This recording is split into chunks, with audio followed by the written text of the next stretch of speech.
We're recording. Carson, once Okay. again, thank you so much for giving me some of your time. Not just now, ever since I've talked to you on LinkedIn and asked you to mentor me on writing my book, you've been such a treasure and helping me and guiding me with a lot of very helpful information. And I thought it would be selfish if I would keep all those things for me. It's about time to share them with all the people that are following our project. So, Carson, I would like you to tell us a few things about yourself. Because if I will start, I will talk for 2 hours. Because I always talk about you to all of my friends. So, Okay. Thank you so much for the opportunity. And I'm just going to reciprocate the pleasure and actually, I feel very humbled about your reaching out to me for mentorship and counsel as you endeavor on the project in Romania around differentiation between bosses and leaders. So thank you so much, and thank you for this opportunity. Uh, my name's Carson Sublett. I live in South Carolina, which is in the southeastern United States.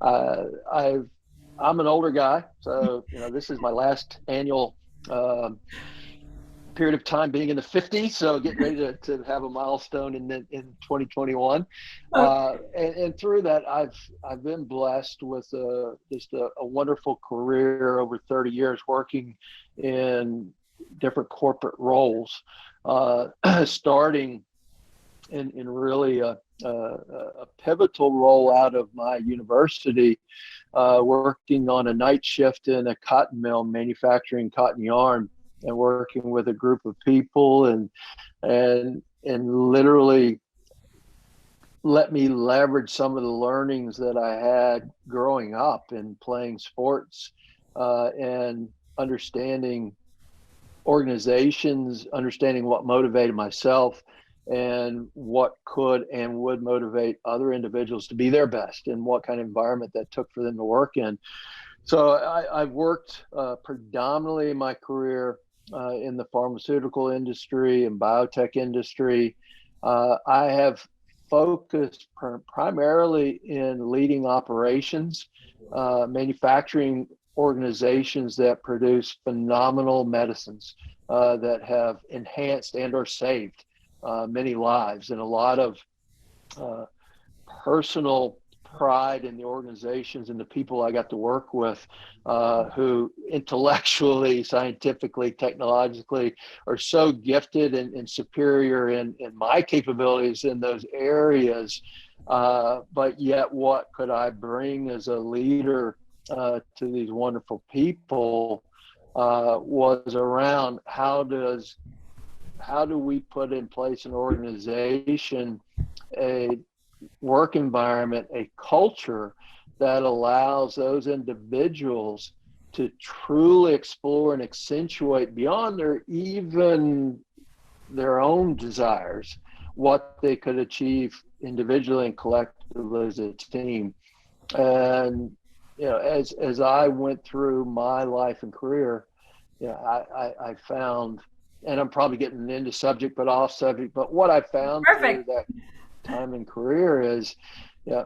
Now I want to talk to you about a little bit of HR because I know we share a common passion. Reading your book, I understand how depth your understanding of human behavior is, and in my opinion HR needs to have this kind of a capacity to properly understand individuals in order to align them with the company's vision and culture. And I actually have two things I want to ask you. The first one of them is, how do you see the HR role evolving considering the times we're passing? I mean, it's such a crazy world. Everything is changing every 5 minutes. We don't even know what Mm-hmm. was in trend 5 minutes ago. And I see that in organizations. Of course, I'm talking about Romania, but I can only assume outside of the Romanian borders, it's even more dynamic because there's a lot of areas where we're a bit behind than the rest of the countries. So, how do you see this, the HR role in this new world and new normal that's coming our way? So for HR and those professionals that are advising leaders, that are partnering with leaders. One of my focus when I was in HR, and then when I was being supported as a leader by HR business partners, I recognize in myself and in others, we all have blind spots that we do not see. And I expected and encouraged and sought my HR business partners to bring to me that view that I couldn't see of myself and of the organization, and addressing the blind spots that we have. Putting that in the context of today's time versus a year ago, before COVID hit everybody. Yeah, there's a larger divide and segregation between your work life and your personal life. Yeah, it was a big decision when someone came forward and said, I want to petition under the company's policy to set up a home office and work at home. And you had to get approval to do that. And there were all these rigorous procedures and checks and balances. And all that's gone overnight. And how do we, in this new reality, work in an environment where the lines between that personal life and that work life become more integrated, because they're impactful? And how does that manifest itself? And I'll give you a specific example of someone that I'm coaching, and that's an HR executive, lead HR executive for a corporation. How do you now balance the worker who has children that would go to school, allowing them to come to work, and now they're home, being schooled at home, they're being schooled via the internet, the work is being done at home, and how do you balance that? And what's okay? Where you would shudder a year ago if you heard a kid yelling and screaming or laughing in the background on a business call. Yeah, that was like really bad. Nightmare. Yeah, but that changes. So I think in the new era, that understanding of the consciousness of changing culture is what's now acceptable versus what was not acceptable before, I think is really important. Because like or not, leaders are going to have an intention to that, but they're still going to be focused on delivering results. Of And course. how do you deliver results? Yeah. How do you deliver results in this new environment? You hired the babies. Yeah. Yeah. So I think that's an important Okay. part. Okay, changing culture. Okay, shaping environments. That's nice. Yeah. That's valuable. And I've heard you mentioning about the time when you were acting as HR, and you said I talked to my HR business partners, and I want to stop here for a second, because what I'm doing in the HR school that I founded is exactly this. I'm trying to bring the idea of the HR business partner in the light, because in Romania it's not a job that much met. We're still, I think, in more of secretarial administrative HR role. We're not yet, of course that's not a general rule, but I'm talking about most companies. They don't yet empower HR to be a strategical partner in the business. So what I'm trying to do through the HR school is actually bring awareness on how important it is for all HR professionals to develop to an HRBP role. So from this point of view, I wanted to ask you, what do you think are the three main responsibilities of an HR business partner in an organization? Okay. Those tactical functions are still going to be there, and they must be there because it comes to equitable treatment and procedures in terms of uh, who gets paid what positions can get paid certain levels, is that in line with the market? And so you can't take those things away, Of the course. surveying and understanding. So I think that's still there. That's Mhm. even more important in today's changed environment because a lot of that's changing from historical, so it's got to be rebuilt. So I think that to me is very, very important for the HR business partner.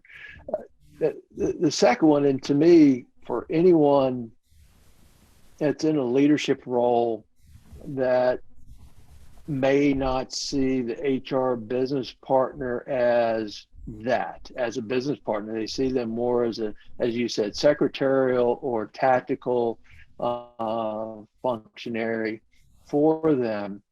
I'd ask them this.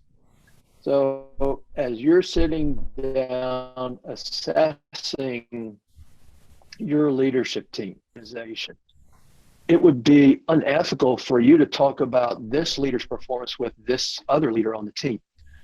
And therefore, as you sit down, if you don't have an HR business partner that you trust, that you have confidence in, that you can talk openly in terms of development needs or positions that individuals should or should not be in, you're a solo act. And there are so many aspects of being a leader where you are the sole decision maker at the end of the day. But I looked at the HR business partner, we'd sit in a room and they would help me ensuring we have the right team in place, that they could provide me insights and we could bounce ideas about their peers. But Mhm. because of that unique relationship with HR, that confidentiality contract we have together, I could not be a solo act in terms of assessing the organization, assessing the team, assessing individuals. I have someone, and two heads are better than one, Amen. that that could do that. So, to me, that's the challenge question I would ask any supervisor or leader. Uh, okay, so you're going to assess and develop development plans for your team all by yourself. Mhm. um, you're going to miss stuff. Mhm. And I think, and if you bring others in, how do you ensure confidentiality? Well, to me, that's a clear thing that HR people have to have. The last is I always want my HR business partner to have a pulse on the culture and the environment, and be that feedback provider to me, Mhm. not what I want to hear, What's but what I happening? need to hear, what actually is there, what's working, what's not working, what are you hearing? And I'm talking in broad strokes because you're never going to make everybody happy. But as long as you can stand in front of the organization, this is the litmus test of decision making, my view, and you can say, here's where we are, here's the decisions we made, this is the decision we, why we made the decisions. And if people take their individual biases off and assess your logic and go, tough decision, but I understand it, Had to be done. that's perfect. Yes. Mhm. And you got to have that individual from an HR perspective. And they should be in a role that's less risky for people to interact with and let their hair down or Mhm. roll up their sleeves around. Okay. That will have that pulse check on the organization, on the culture, what's working, what's not working, what's coming down the line that we need to address proactively, in helping ongoing to lead the culture in the organization. So those are three things. Quite valuable. I'm looking forward to share them with my class participants. In the end, also you should know. I already told you. I think the HR school also is trying to help all the youngsters that are interested in HR. We're trying to give out intro classes about human resources and all the areas that they could work in. So I would Yep. like you to just give them your tip of advice in starting a career in HR to all of our followers, because we have like around 1,000 students at the moment and they're super passionate about HR. Yep. I, I I'm a poster child, or I'm for the opportunities that can come about in a career from human resources. I originally went into human resources back when it was called personnel, back in Okay. the 80s, Wow. because yeah, and my motivation for making that change was it it's a bridge to different industries. So let me clarify. So in the early 1980s, when I was in the textile industry, textiles was going down. Mhm. It was going offshore. So the career path in the textile industry wasn't looking too bright. And as a frontline leader in textiles, how can I use that to bridge? I mean, how am I going to get into another industry like pharmaceuticals or tech, or how am I going to do that? Guess what? Every industry has people. Guess what? Every industry has in terms of positions, human resources. So it is a broad and it doesn't broad career path. It doesn't put boundaries on you.